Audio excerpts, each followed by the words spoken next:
আসসালামু আলাইকুম এভরিওয়ান, আশা করি সকলে ভালো আছেন। তো আজকে হচ্ছে শুক্রবার, নামাজ শেষে বাসায় এসে খাওয়া দাওয়া শেষ করে তো হঠাৎ দেখতে পেলাম যে বাইরে বৃষ্টি শুরু হচ্ছে। তো বারান্দায় বৃষ্টি উপভোগ করার জন্য গেলাম। তো হঠাৎ খেয়াল করলাম যে আমাদের বাসার পাশে একটি ফাঁকা স্থান আছে, তো ওই জায়গায় কিছু ছেলেপেলে বৃষ্টিতে ভিজছে এবং ওরা হচ্ছে ফুটবল খেলছে। তো এই বিষয়টা দেখে শৈশবের ওই কথা মনে পড়ে গেল, যে ছোটবেলায় আসলে সকলেই এরকম বৃষ্টি এলে একটা আনন্দ উপভোগ, বন্ধুরা সকলে মিলে পানিতে ঝাপাঝাপি, এই একটা বিষয় আসলে মনে পড়ে যায়। তো দৃশ্যটা আমার কাছে খুব ভালো লাগলো, এই জন্য আর কি আপনাদের সাথে শেয়ার করা।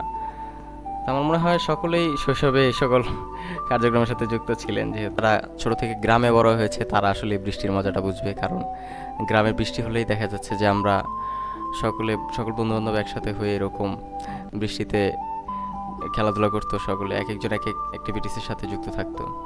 ধন্যবাদ আপনাদের সকলকে এতক্ষণ এত মনোযোগ সহকারে ভিডিওটি দেখার জন্য, এবং